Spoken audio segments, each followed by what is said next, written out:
Hello everyone and welcome back to Prestige Reef. Now, it feels like it's been the longest time since I've said those words, and that's because those of you that follow the channel will know that I have taken a little break recently. There is a reason for that break. Unfortunately, I have been reasonably unwell recently, and what's interesting is that many of you commented in the comment section saying to me, "You look ill," which means you noticed before I did that something was wrong. I'm okay, it's nothing to do with the virus. I will probably not be coming back to doing videos every single week at the moment, but I will gradually build my way back up again. It all comes down to both energy and motivation. But I thought, you know what, today's the day I'm feeling good, so let's get one done. What have I got to show you today? I have obviously some new corals in. Again, haven't been doing a lot with System 2, although I do have, again, more corals in there. And I've also got a few new fish to show you. Some of them are like quite delicate fish, and then some of them I literally got today. One of them I will show you now, which is this little 6-line wrest. And then the other fish I will show you at the end, because it's a fish that I have had one before.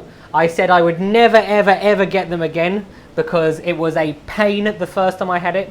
But the luxury of having all these systems is that if I have an issue with one fish, I can then move it over to a different tank. So that might give you a little idea of what it could be. Could it be, you know, maybe a coral eater? Unlikely, considering obviously what I do. Or could it be something to do with aggression? I'll give you a clue. It's an aggressive fish. But I saw it. And I just thought, you know, I last had one probably 10 years ago.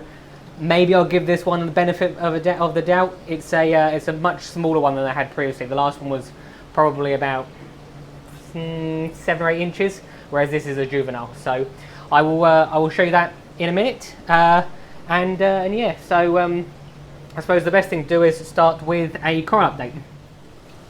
Now, one of the most noticeable things you'll notice with the system is just how much everything has grown. As you can see, one of the best examples of that is the Xenia, which when left to its own devices, gets out of control. Now, although I have been maintaining the system and haven't been doing as many frags, which has allowed certain species, like these pink star polyps, to some extent the clove polyps, and if left to its own devices, absolutely the green star polyps would have got out of control. Which obviously is good for me. I just need to frag them up and then get them on the website. But it's just, it all takes time. The other thing that's in this tank are the gonioporas, which are doing really well at the moment. These ones came from a mystery box which I ordered recently, whereas this one has been tank grown by one of my friends who sold it to me because it got too big for him. And then the ones at the back are the final glitter gonioporas that I've got still. Now, most of these are reserved. I might have one, possibly two, that are left, although I'm planning to keep one for myself. The only other noticeable corals in this tank are the kryptonite and jawbreaker mushrooms, which, as you can see, are doing really well. And for some reason, I have a gigantic furry green mushroom. That mushroom is about 4 times the size of a normal furry green mushroom, but for whatever reason it just won't split. The other thing to mention for this tank is that it has a new cough band. Now, this cough band was actually not new. This is the cough band from the last video, and as you can see, it's a little bit thin at the moment. And the reason I've moved it over here is because I have an even larger cough band, which I will show you properly in a minute. Now, this cough band gets fed twice a day. Where's it gone? I actually have 3 of them, and I feed all of them mastic from Easy Reefs. And as you can see, if I squash that in there. Now, as you can see, although he is a little bit thin, and he's currently frightened of the camera, he's not shy of coming and taking the food. Now, cough bands have a specific feeding requirements. They get thin really quickly. Mastic, as I said, is one of the things that I've known that they eat. He also eats mysis, so he gets fed a couple of times a day. But yeah, that fish was originally in this tank, and then this is the fish, which is the reason he's not in that tank anymore, because I didn't want to keep 2 of them together, because they actually can be quite mean to each other when they don't like each other. But this is Chuck. Now, Chuck came from one of my followers, a guy called Josh, who Chuck outgrew his tank. And then when I saw Chuck, I said to Josh originally, whatever happens, when he outgrows your tank, I will definitely take him. Because this is one of the most impressive copper bands I have ever seen. He's good as gold. He didn't even have any trouble really from the powder blue tang, which is quite unusual. And he only has one downside, and that is that he is rather partial to eating a specific type of Sophastria. Now, the Sophastria he eats is over the other side. It's the pink one, which I might get around to showing you in a minute. But as you can see, my Sophastrias grow out of control when I don't keep on fragging them. I'm not overly worried, as I also have duplicates of that Sophastria in the tank below. But yeah. So I don't know why it's rather partial to Sophastrias, but it is for some reason. Well, as I said, just that one type. The other corals which have started to grow a little bit out of control is some of the other SPS, where you can see it's growing over the rack. Right now, these are the pink Sophastria which Chuck just can't seem to keep away from. But as I said, they're not the nicest of corals, and I do have pieces of it underneath. And as you can see, this part of the tank is pretty much the same story, where there has just been amazing growth with certain pieces. As you can see, I have started to deal with some of the larger pieces. This is the freak hair pavona, which was getting out of hand, and I've turned them into lots of little pieces. And I've just noticed that this Hisuta has a really, really interesting growth pattern. This is a normal growth pattern for the polyps, where you can see they're just sort of like yellow dots, whereas these are almost like swirls, which I've never noticed before. A noticeable piece is the grafted digitata, which, as you can see, is very, very slowly getting there. And so that's not slowly getting there is this, which is, I believe, a cherry tree Montipora. So yeah, that's the top tank. And then with regards to the bottom tank, and as you can see, I've become rather partial to Trachyphilias recently. I've always loved Trachyphilias, but the ability to buy them in bulk now, I get too tempted. So, but this is one of my favourite ones, because if you look at here, if you look closely, you can see the sort of mix of red and orange around the rim. The other coral which has seen some rapid growth recently is this Frankenstein bounce mushroom.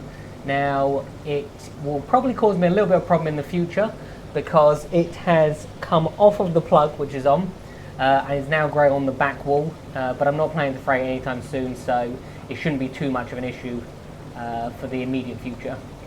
With regards to the equipment being used to run the system, not an awful lot has changed. I do have an exciting announcement, is that the ion director has been ordered, which will be the final piece for the testing repertoire for this system. The skimmer has, I think it's been cleaned 3 times now in 8 months. It works absolutely brilliantly. And the biggest change with regards to the filtration I'm using is I now have to use a phosphate media, which I hadn't been using for quite a few months. I didn't have to use a phosphate media because the corals obviously were just absorbing it. But the torque reactor now is running NIOS's Phossi X. This is not sponsored. I used to always run Rowaphos. I ran Rowaphos for like 10 years, and then I tried this, and the biggest difference is that with Rowaphos you have to flush it through and it produces all this like brown water, whereas with the Phossi X from NIOS you don't have to do anything. I literally just put it in. Oh, should I turn it around? Be more professional. There you go. I literally just put it in and then turn it on, and there's a very, very minuscule amount of brown water which is produced, and then and then it just runs by itself. Right now there is one other tank to show you, but before I show you that I need to ask for a favour. YouTube basically crucifies you if you don't post videos constantly. So my monthly views have gone down from like 10,000 to something like 3,000, I think. So to help with the algorithm, if you could all, click like and subscribe and comment about anything, just write anything. Write how much you hate me if you want, but because it will all help me out to try and give the channel a boost back up again. So yeah, this is the last tank which you would have seen in the last video. This is my Zoa system, and as you can see, the tray is starting to get pretty full. Now, if I remember correctly, these frags were just done at the end of the last video. And as you can see, they have all healed up and settled, which is nice. I am slowly running out of room with this tank already. I've got a little garden of caterpillars over here. I think I've got 8 caterpillars. There's 6 here and there's 2 in the other tank. And then I've also just started to get a new type of green star polyps and some fungias as well. I really like this one, which has got sort of orange and green on it, although you can't really see because of the orange lens. And there's one final fungia to show you, which is this one. It's a shame because the radions are, oh there you go, radions are, were shining on it, but as you can see now, this is a very unusual fungia. This appears to be some sort of bounce fungia. It's got really interesting colours because it's sort of like orange, and as you can see on some of the bubbles, there's like bits of blue. If I show you underneath, it's also just as bubbly underneath. And this is without a doubt one of my favourite pieces at the moment because I have never seen one like this in 14 years. So those of you that like the bounce mushroom effect, this is sort of a one-of-a-kind piece. It can't be fragged. Right, now what was that fish that I will possibly regret getting? Now, as I said earlier, the first fish which I got was this 6-line wrasse. Now, this is a fish which I possibly will regret getting. I don't recommend 6-line wrasse to most people. They are the meanest wrasse that you can get pretty much in terms of it's reef safe. But some people have good luck with them, and I don't believe that the majority of people have that luck, basically. It's alright for me because if it causes any trouble, firstly there's hardly any fish in each of these systems, and if it causes any trouble I can just move from one system to the other, which is the same idea I got with this fish.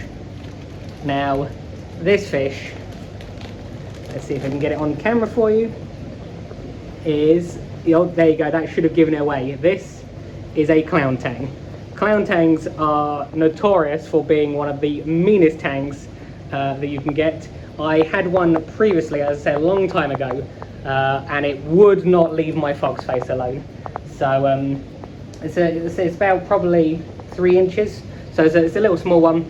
It's going to go in a tank with the with the sailfin tang down the end for now, just to try it out. As I said, it's small, and then eventually it will move into one of the bigger coral trays.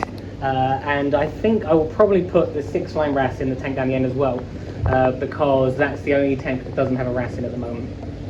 So yeah, and the eagle-eyed viewers will have noticed that I actually had 3 bags in this tank, and the 3rd bag, which I don't know if I'll be able to show like this, 1 second. And in the final bag, which I don't know if I'll be able to show you, is a single frag, which is a pink skinned with green polyps stylophora. I can't get out of the bag and put it in the tank because it's not been dipped yet, which is what I'm going to do now. But I am always on the lookout for new corals to grow for you all. Anything that I think will be interesting, I'll buy, and then hopefully, obviously, you'll see it on the website soon once I've grown it out. But all the corals and fish in the video, or as in all the ones that are in the bags, came from Maidenhead and Crawley. They're a really good shop. They're one of the fish shops. Obviously, there's plenty of fish shops that do it properly, but with regards to fish especially, they always have an exceptional range of fish.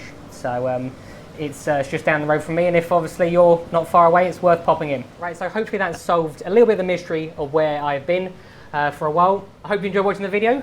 As I said, if you want to help me, and click that like and subscribe button, and comment below, and have a good week, and I'll see you next time.